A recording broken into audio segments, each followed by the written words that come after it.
no, I was kind of bummed. Well, We, we'll it was just definitely catch fun. up. We'll definitely catch up again. I had a blast. I learned so much. You know what's So funny is that's the most beautiful thing about motorcycles is that you meet so many people. You know this, well, both of you guys do. You meet so many people, but what's crazy is everybody coming to the racetrack is coming from every different type of walk of life. And what's crazy is you sit down and just start chatting, and it just opens a world of people, right? So, yeah, it's wild. So Aaron, this is Todd. Todd, this is Aaron. Um, what's up, Aaron? as I'm sure everyone's kind of figured out now, Todd is the owner of Heroic. He's not a sponsored rider. He is the owner. Just in case anybody else gets the Yeah, I don't confusion. think there's a confusion looking at his background at Yeah, all. yeah, yeah. And yeah, he was talking to me about suits that he specifically designs for bigger guys. And Oh yeah.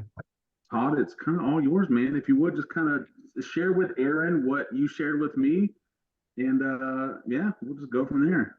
What's kind of funny, I got into this years ago as I was a track day coach. And I got into this right after I was touring around the world doing IT work, and we were over in Amsterdam on scooters, and my buddies were just like, "Oh, you ride motorcycles? How do you do a wheelie?" And so I did this wheelie, and then they have these huge speed bumps over in Amsterdam, and I hit the first one and motocrossed off of it. Well, after about the fourth one, and everybody was excited about it, I did this last one, and I flipped up in the air. And when I came down, I landed on and twisted my leg and broke my tib fib. Oh, And I actually spent the day, or I actually spent like a week and a half in the hospital in Amsterdam, and ended up losing that great job I had because of my own carelessness.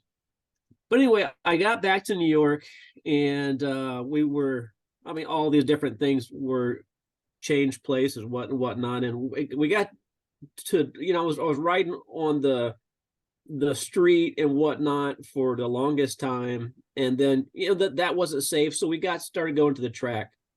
And then quickly, there's where I grew up, there's fast guys, and then there's beginners. And really, I mean, there's in betweens, but there was a lot of fast guys where I grew up. And when you got fast guys, they don't want to teach beginners. It's like behooves them to teach beginners. right. And something, I grew up training and showing horses, and I love teaching people how to ride. And so I really have an affinity towards. I wasn't even a great rider at that time, as I liked people, and I became a beginner coach, and for the guy that owns Chicken Hawk tire warmers, Okay. Dave Podolsky. And anyway, so there was this little Filipino guy. His name's Nelson, and nobody wanted to work with this guy. This guy, I get, he had a hard time writing, I guess, or communicating was the biggest thing. But my deal is we got helmets on, so it's really, it's really about give the fundamentals, visually show what we're doing and whatnot. Anyway, under my direction, this guy was really doing great. Ends up wrecking. When I get guys off the track, I always try to give. Oh, I've always had a self-confidence issue. I think a lot of us do. Yeah, yeah, definitely. And I always try to, for me, I want to know what I did wrong, but also it's nice if people layered it on good. So I give people critical sandwiches. And what that means is, two good things, one bad thing, and one ended on a good thing. So I was like, you did this, la da da da da, and you did this wrong, but you did this. You are a rock star. And so under my direction, this guy ends up wrecking. I happened crazy the way that it happened, but nobody was out there, so I go to pick him up and help him unzip he unzips his suit. And he says, "Oh, Todd, all that happened, la da da. I'm okay." He said, "But you didn't make me feel like a rock star. You made me feel like a hero." And so that's really how and what's funny is my dad told me when I was a kid, if you have bad days, as soon as you hear something good, write it down. So I always kept a journal right next to my bed. And I was having a bad day one day, and I wrote that, and I looked at that notebook, and I read on there, Nelson said, "You made me feel like a hero." And I was having a bad time in my life. I looked at that, and I prayed to God. I said, God, what can I do in order to inspire people to be better than themselves? And that's, besides all the fit and specializing in big guy suits or lady suits or outstanding first guy to print on leather or la. My biggest thing is people and inspiring them to get out in front of themselves. And so that's really what the aspiration of being heroic is, and an aspiration of healing and the journey of outstanding people. Man, that's a cool, like, just way to kind of cut into that. I don't know how anybody's gonna beat that one, but doggone it, that's pretty all right. Well, it's crazy because everybody wants to know details on whatever's specific to them. Right. But the most beautiful thing is to be able. I was listening to a podcast today, and the guy was just like, man, he said, I spent my whole life doing all these things and trying to dig myself out of a hole.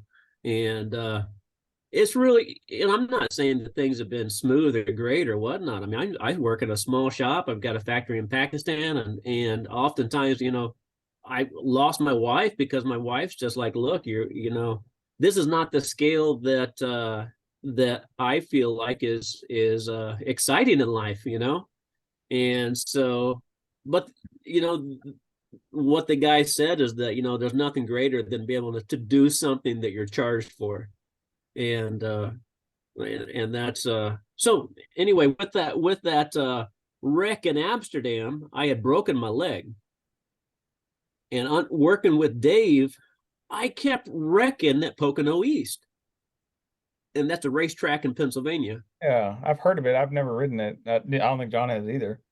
Well, if you guys haven't done a track day, you want to do a cheap one, Pocono East is probably the best place to go. Really? They're still running? Yeah, it's a small track. It's a small track, and it's affordable for the track day company, so it's cheap for you. Huh. Okay. I'm like sitting scratching my brain right now. I don't, because we're down in the southeast, obviously, Mm-hmm. and track day orgs down here don't go that far north. If they do, they go to like pit race. Pit race is amazing. Yeah.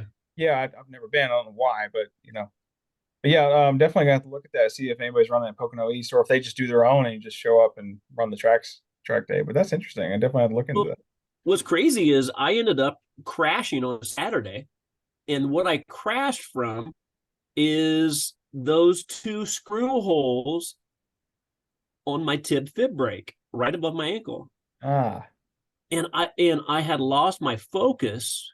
And as soon as you lose your focus, your talent quickly runs out because you're looking down, you're not looking forward, you're not concentrating.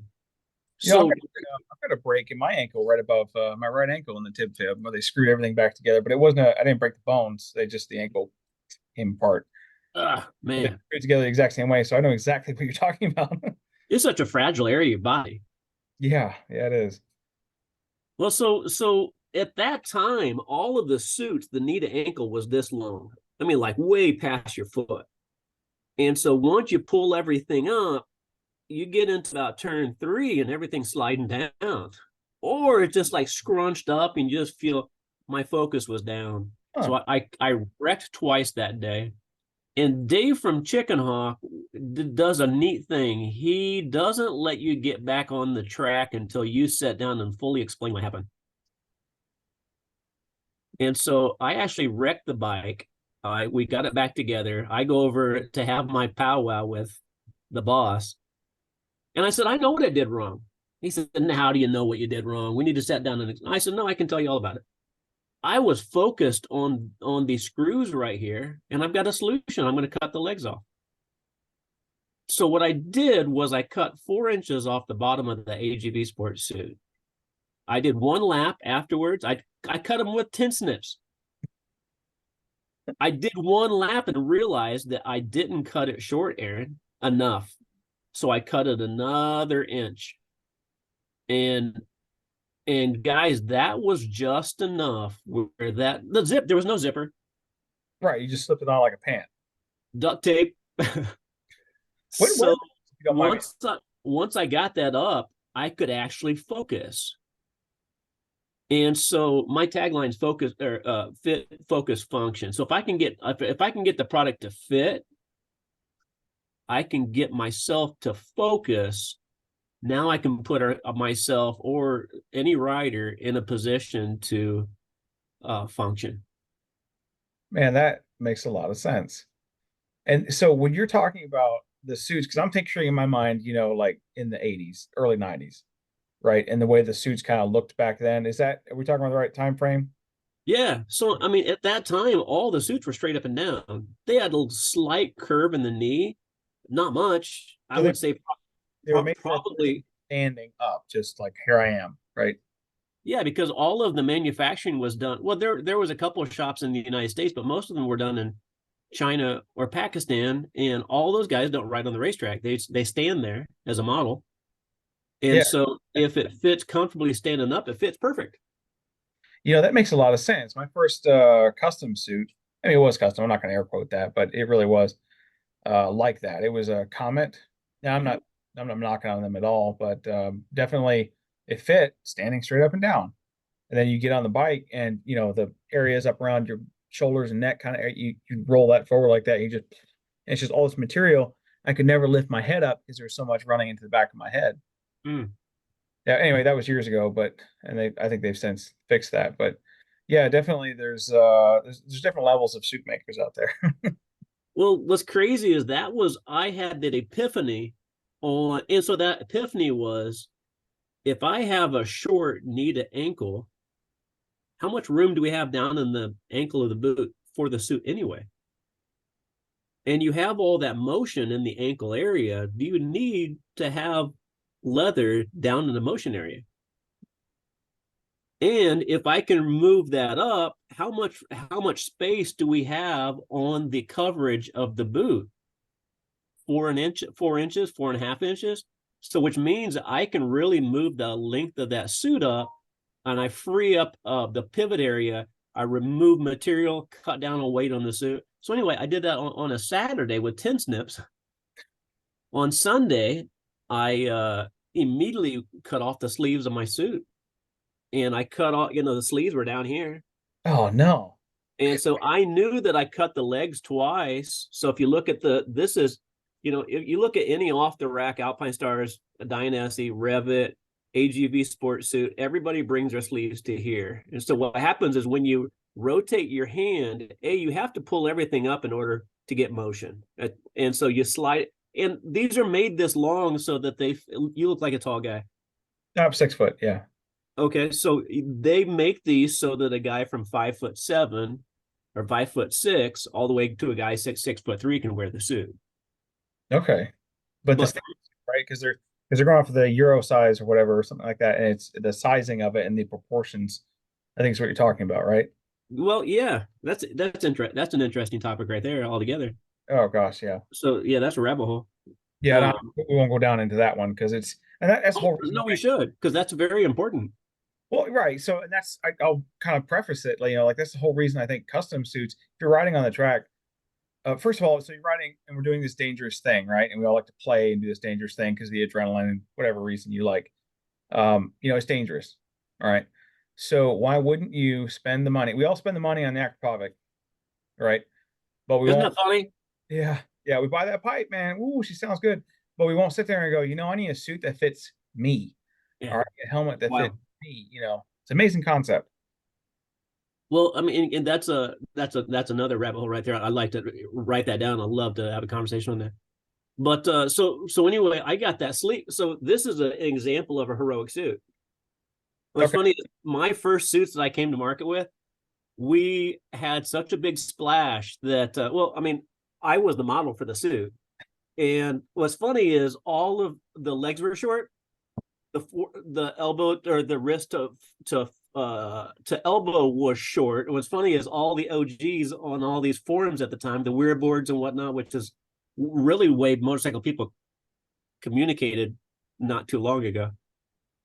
All the OGs were like, they can't even get a suit to fit the model. I'm the model, and so anyway, it was foreign. It was foreign to people to see products like that.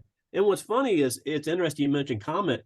Comet actually modeled their whole line of suits off of my product originally, because of the success that I had, and that was in, we started delivering those hot suits in 2009, and at one time all the way up and down the East Coast from 2009 to 2014, you were either an Alpine Star suit, a an Alpine Stars, or a Heroic suit up and down the East Coast. It was pretty exciting. I remember White or black. I started riding track in 2014, after I wrecked on the street because I thought I was Guy Martin or something going up and down the Everybody. yeah. So anyway, looking around, and I couldn't get a suit to fit me because I was 315 pounds or something like that. So I bought this massive like Joe Rocket 2-piece and had it cut down because I bought it for a guy who would be like 6'6", right? Because that's what fit around me. Yeah. And the length of it was down to like my hand, right? It was ridiculous. So I cut it down. Oh, I didn't cut it down. Somebody did. Somebody who worked on leather, like, I don't know, like BSM or whatever that's called, kind of leather stuff. They advertised they could do it, so I had them do it, but whatever. And it was horrible. It was stupid heavy, horrible, never fit me, that type of thing. And I started looking around custom suits. First name that I remember seeing was Heroic. And then there was another one out there, and I'm not going to think, like Lionheart, somebody with a lion. Yeah. Lion. It's funny because everybody thinks that there's one factory in Pakistan. And Yeah. what's crazy is I had crazy success with my SPR Pros, which is my gauntlet, and I had crazy success with my suits because what I did was, so anyway, once I cut those sleeves short, and whatnot, I took them to work. I did IT work, and I worked for Louis Vuitton, Moet Hennessy, and I used to go around and do everybody's job. I love working with people, and what's crazy is working in the fashion industry, everybody does crazy intense jobs, and a lot of those people didn't know how to do their job. And so there was a lot of people that worked there, just beautiful people that had no skill to do their job. They were just a face.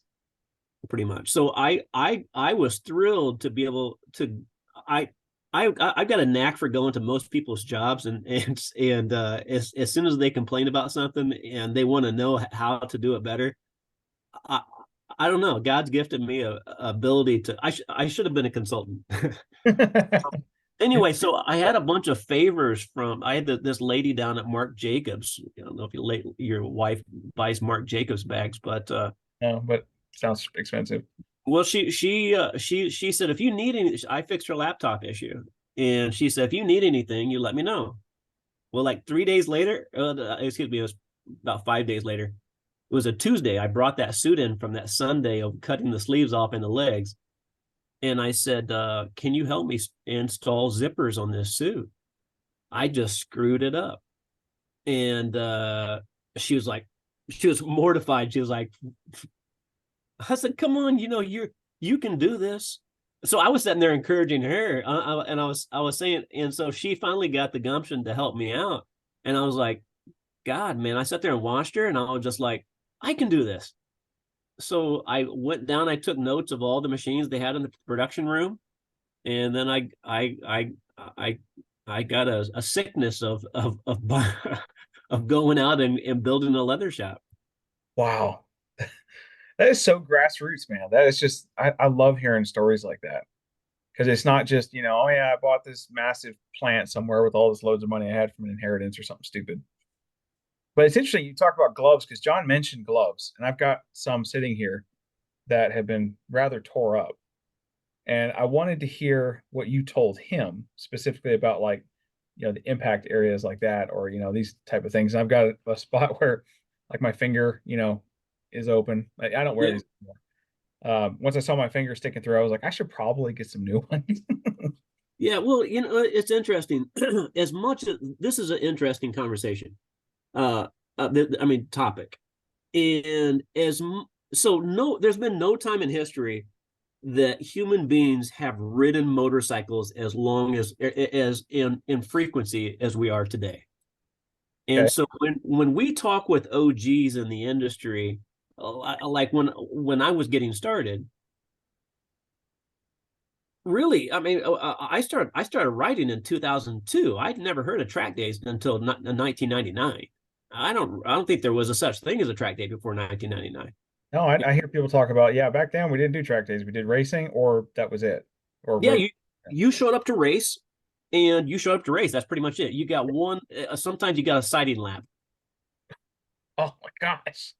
Seriously, Okay. it's crazy. So you think about, we've as a beginner all the way to intermediate to advanced to starting to do. I mean, guys want to do track it. Going from a sighting lap or maybe 2 or 3 laps, and then your race, you probably only got 22 laps on around that racetrack for a Yeah. race weekend sometimes. So what I'm trying to say is leather has never had the load than it does today as far as abuse goes. So when you're getting, you talk to the guys like, well, my suit lasted 25 years. And then you're talking to a guy that does he weasels his way into every session on the weekend of a track day organization. And he does, he does That's 600 laps a weekend. that's some miles. You're destroying your product. So with that glove right there, people need to realize is that these things have a shelf life. Yeah. And that's a whole nother service of my business. First of all, with Heroic, what I do is, since I started in repair, is that all of my suits, my jackets, all the way down to jackets and 2 pieces, my gloves, every part of my product is designed around how am I going to repair it, and how am I going to give Aaron and John return on investment of their money spent. And That so, with that being said, I want things to there. I call it a globalist concept, and that's obsolescence. yeah. Accelerated obsolescence. How quickly things can fail. Yeah, look at dishwashers. I mean, I don't even want to talk about that about my house, but anyway, yeah, no, exactly. I want things to last so long that your grandkids could get a glimpse of it. And I try to tell my factory, I preach this, I have to remind them all the time that the way this has been sold is that we want things to fail so that you buy another product. Right. And you think about your Keurig coffee maker, that thing lasted me 6 months and it's done. It's beautiful. So you're literally taking the suit and you're backwards engineering this thing so that, well, like us, it can wreck it, send it back, get some not patchwork, but get panel replacement, probably is a better term for that. Right. And that's essentially the concept. So like say in the off season, all right, let's pretend I buy a suit, I race it for a year, a couple offs, whatever. It's good throughout the year. I just at the end of the year I go, I'm not gonna ride it for a couple months. I'm gonna send it back to Todd and he's gonna do some work on it. Is that Yeah. realistic? Yeah. I Oh, mean, what's interesting is for years I did all of Revit's warranty, alteration, and something other work. I be able to rattle it off, and I haven't thought about it in a while. When I repair things, I don't just repair it, I keep a spreadsheet. And I know this sounds ridiculous, but I write down what the product is, how long it took me to do the repair, why it failed, and what they can do to mitigate it in the future. What's funny is I did that for Revit, and I did it for Dainese. I used to do all a majority of Dainese's repair, alteration work, and warranty work this side of the Mississippi. And what's funny is Revit, they sent me a message. They're like, please never do this again.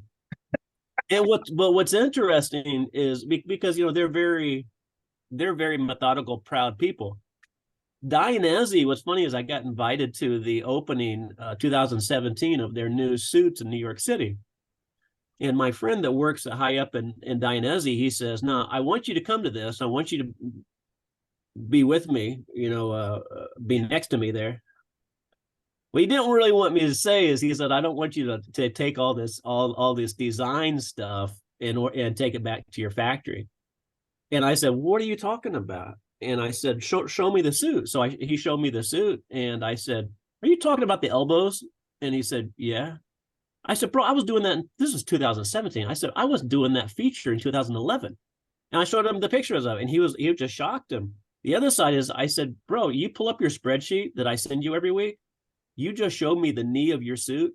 I've been telling you, your factory, Italy, to change the knee of your suit, because it takes me 3 hours per leg in order to repair your suit. That takes me 15 minutes. And they had just changed it on 2017. That was 4 years of submissions of Excel spreadsheets. Oh my gosh. I work for a big company like that, and they're Spanish, and God bless them. Right. They're great at doing what they do, but to get something to change, especially when it's repetitive and you can see it, it's hard to do. It's also hard to swallow, I think, too, that they've got an American telling, especially this Italian company, they've got an American telling him, "Hey, this thing, that I'm fixing here is something you should fix." And they're like, American, calm down. Well, it is hard too, because exactly what you just said. The other side is they like the obsolescence model, because they are in that price bracket of not only of luxury, but also they know the customer has money, Okay. that's buying that product. They want the product to fail. Yeah, they'll spend 2,500 on a suit. I assume it's something like that. With their air system in it and that kind of stuff. And then then it fails or whatever, and they got to replace it. That guy's like, money, and he just gets another one. Wash their hands. That makes a lot of sense. So I really, we're running out of time, and I hate running out of time. But anyway, it makes these episodes better if they're not super, super long. So I would love to continue this. Would you mind continuing this? I'd love to, because we need to talk about gloves. We need to talk about big guy stuff.